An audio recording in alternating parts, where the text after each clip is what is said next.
আল্লাহ রাসূল যখন এই হাদিসটা বললেন, ওমর রাদিয়াল্লাহু আনহু বললেন, আমি সব কিছুর চাইতে আপনাকে ভালোবাসতে পারি, কিন্তু আমার নিজের জীবনের চাইতে তো বেশি না। তোমাদের কেউ ততক্ষণ পর্যন্ত মুমিন হতে পারবে না, প্রকৃত মুমিন হতে পারবে না, যতক্ষণ না আমি তার কাছে প্রিয়তর হব তার পিতামাতা, সন্তান সন্ততি এবং দুনিয়ার সকল মানুষের চাইতে। মানিব্যাগ থেকে ভাড়া দেওয়ার সময় কচকচার নোটটা যদি আমি দিতে পারি, তাহলে এর মাধ্যমে আমি ইমানের স্বাদ আস্বাদন করতে পারবো। আত্মাহারিক টিভি, ওহির আলোয় উদ্ভাসিত জীবনের জন্য। যারা প্রকৃত ইমানদার তারা তাদের ইমানের মাধ্যমে এত তৃপ্তি পায়, এত মজা পায়, এত স্বাদ আস্বাদন করে, দুনিয়ার সব কিছু তার কাছে তুচ্ছ হয়ে যায়। আল্লাহ রাসূল বলছেন যে তিনটি কাজের মাধ্যমে মানুষ ইমানের স্বাদ আস্বাদন করতে পারে, তার একটা হচ্ছে আইয়াকুনাল্লাহু আহাব্বা ইলাইহি মিম্মা সিওয়াহুমা। পৃথিবীর সব কিছুর চাইতে আল্লাহ এবং তার রাসূলকে সবচেয়ে বেশি ভালোবাসা, তাদের ভালোবাসাকে সবচেয়ে বেশি অগ্রাধিকার দেওয়া, এর মাধ্যমে বান্দা ইমানের স্বাদ আস্বাদন করতে পারে। আল্লাহ রাসূল বলেছেন, লা ইউমিনু আহাদুকুম হাত্তা আকুনা আহাব্বা ইলাইহি মিন ওয়ালিদিহি ওয়া ওয়ালাদিহি ওয়ান নাসি আজমাইন। তোমাদের কেউ ততক্ষণ পর্যন্ত মুমিন হতে পারবে না, প্রকৃত মুমিন হতে পারবে না, যতক্ষণ না আমি তার কাছে প্রিয়তর হব তার পিতামাতা, সন্তান সন্ততি এবং দুনিয়ার সকল মানুষের চাইতে। দুনিয়ার সকল মানুষের চেয়ে আল্লাহ এবং তার রাসূলের ভালোবাসাকে যদি অগ্রাধিকার না দেওয়া হয়, ইমানের স্বাদ আস্বাদন করা যাবে না। একদিন আল্লাহ রাসূল সাল্লাল্লাহু আলাইহি সাল্লাম, ওমর রাদিয়াল্লাহু আনহু দুইজন হাত ধরে রাস্তা দিয়ে হাঁটছিলেন। আল্লাহ রাসূল যখন এই হাদিসটা বললেন, ওমর রাদিয়াল্লাহু আনহু বললেন, আমি সব কিছুর চাইতে আপনাকে ভালোবাসতে পারি, কিন্তু আমার নিজের জীবনের চাইতে তো বেশি না।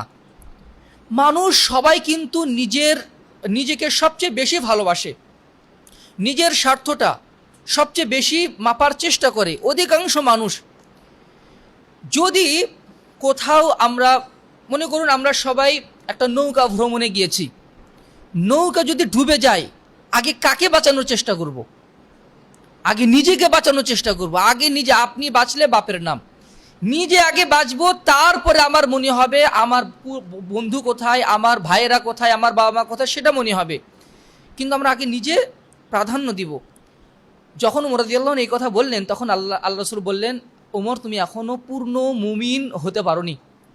তখন ওমর রাদিয়াল্লাহু আনহু বললেন, হে আল্লাহ রাসূল, আমি আমার নিজের জীবনের চাইতেও আপনাকে বেশি ভালোবাসি।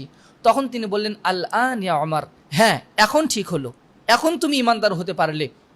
সাহাবায়ে কেরামের জীবনীতে আমরা দেখেছি যে রাসূল সাল্লাল্লাহু আলাইহি সাল্লামের ভালোবাসায় তারা জীবন পর্যন্ত বিলিয়ে দিয়েছেন। 2 নম্বরে রাসূল সাল্লাল্লাহু আলাইহি সাল্লাম বলেছেন, ওয়া আই ইউহিব্বাল মারআ লা ইউহিব্বুহু ইল্লা লিল্লাহ।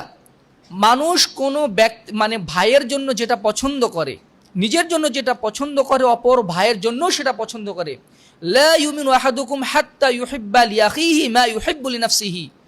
তোমাদের কেউ ততক্ষণ পর্যন্ত মুমিন হতে পারবে না যতক্ষণ না সে নিজের জন্য যেটা পছন্দ করে অপর ভাইয়ের জন্য সেটা পছন্দ করে।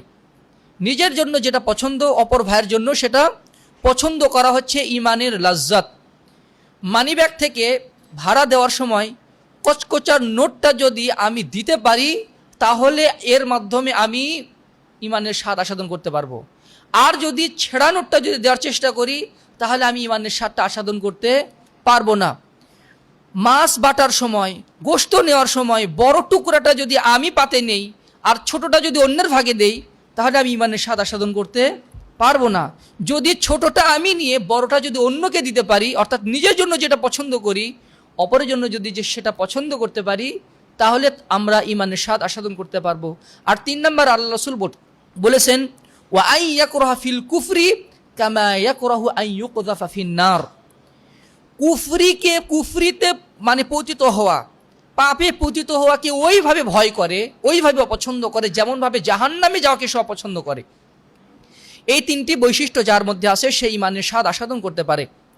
আরেক হাদিসে, এটা বুখারীতেও এসেছে, হাদিসটি সহিহ মুসলিমে এসেছে, বুখারীর 16 এবং সহিহ মুসলিমের 43 নম্বর হাদিস।